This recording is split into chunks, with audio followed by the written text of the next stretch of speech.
I've been asked whether the Greek and Roman epics, especially the Greek ones, the epics and the myths, are real. Are they true? And this is a good question. This is a question that pops up often. How much of the Greek epics, the epics of Homer, the Iliad and the Odyssey, how much of the ancient myths of the Greeks real? How much is true? Are they all fiction? Are they fairy tales? Or are they true history? Or are they somewhere in between?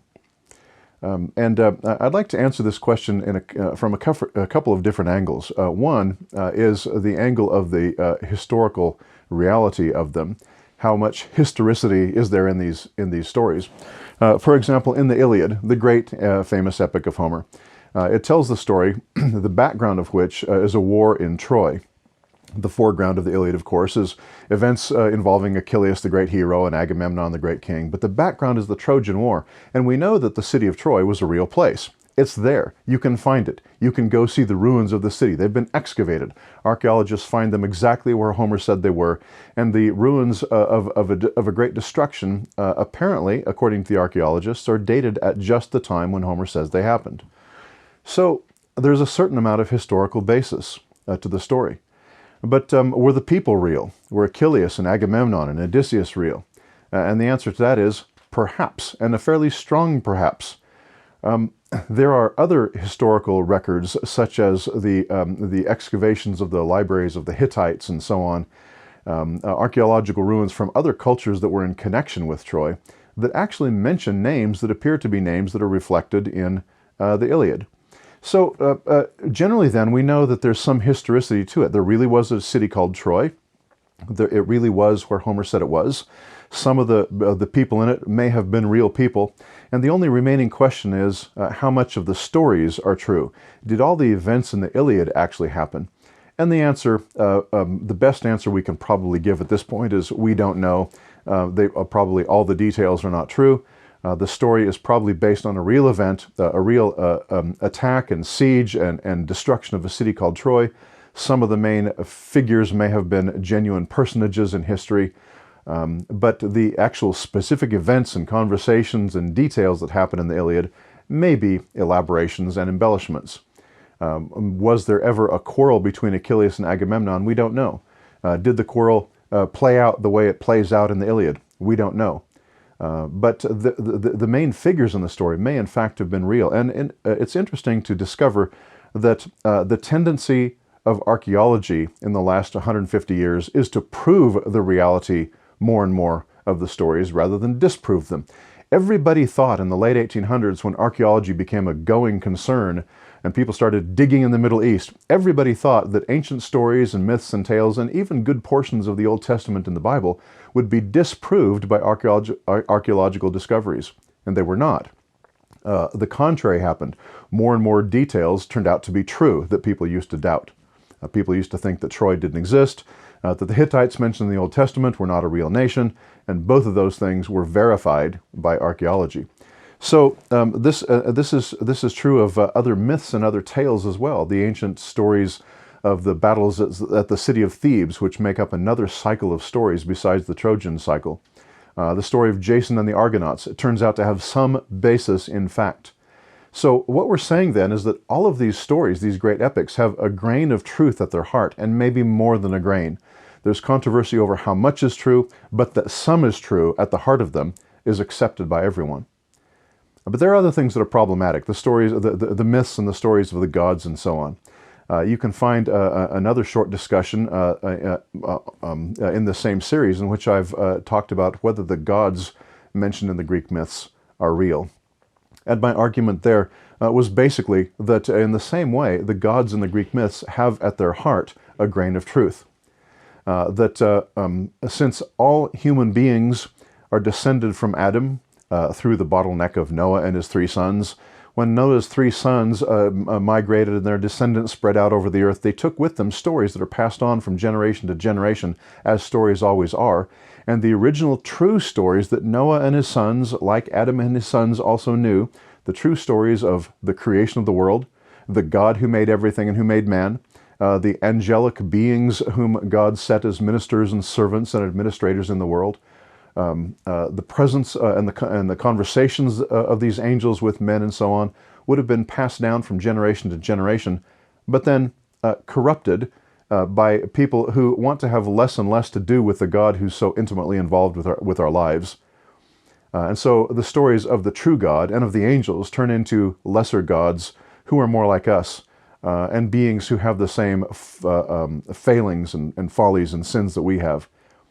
In other words, the stories of the gods may in fact be based on the stories of the angels and God himself that the first men knew about. Human beings are not likely to simply forget and disregard the old tales that are passed down from generation to generation entirely.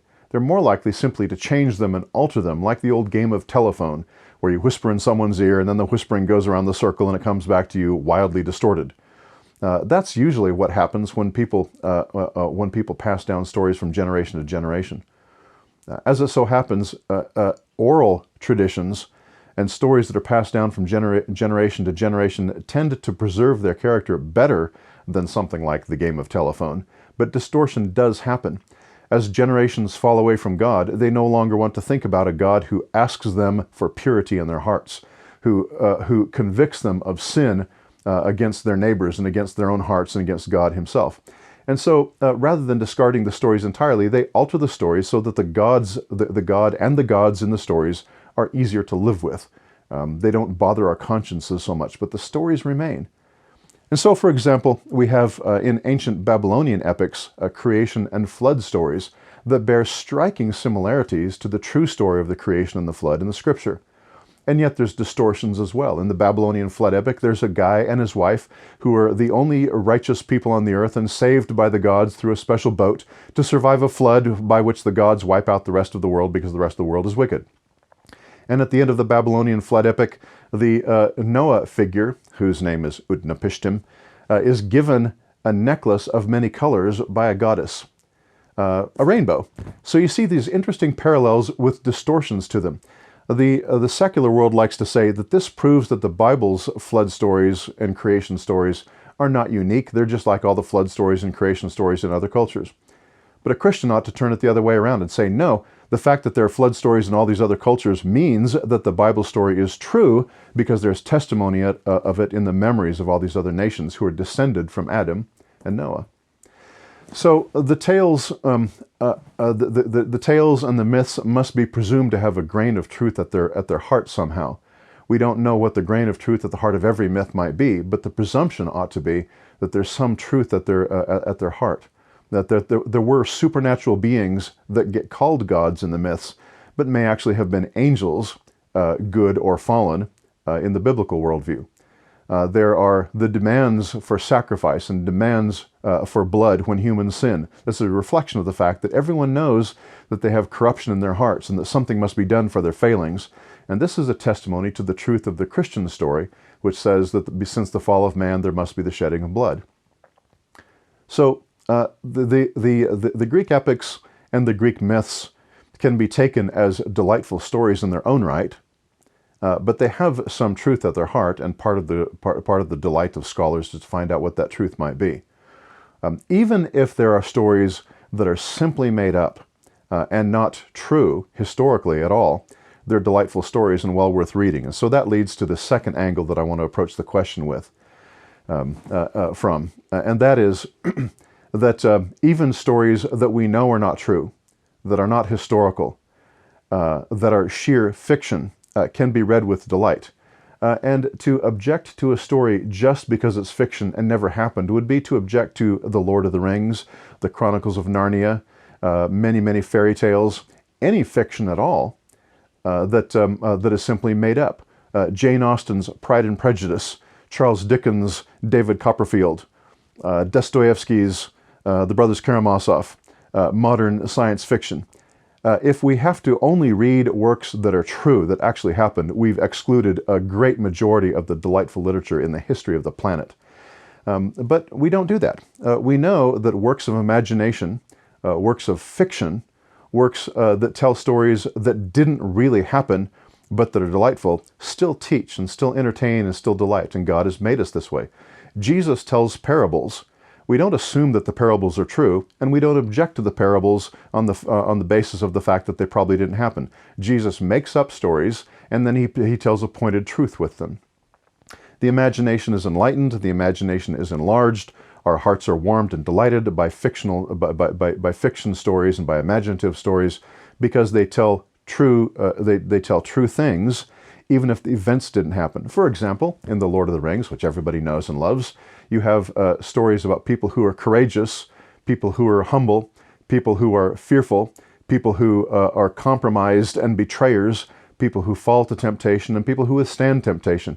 And although those events in The Lord of the Rings didn't really happen, there was no Sauron, there are no hobbits, the events in the story are true depictions of what courage, bravery, humility, betrayal, compromise, sin, repentance look like. In the character of Frodo, we have perseverance and faithfulness. In the character of Sam Gamgee, we have faithful support and consistency and absolute loyalty. In the person of Boromir, we have compromise and falling to sin and then final conviction of sin. In the character of Gollum, we have complete, abject plunging into the temptation. In the character of Sauron, we have great evil. In the character of Gandalf, we have a character who resists powerful temptations because he knows that he can't stand up against them, and so on. So, though the events didn't happen, i.e., they're not historical, they're fictional, they tell true things about the way life is. And that's why I think fiction has value. Fiction is immensely valuable. It needn't be historically true for us to love and take great delight in it. The fact that there may be some truths at the heart of the Greek myths and at the heart of the Greek epics is of additional interest, but even if there were none, the stories would be well worth reading.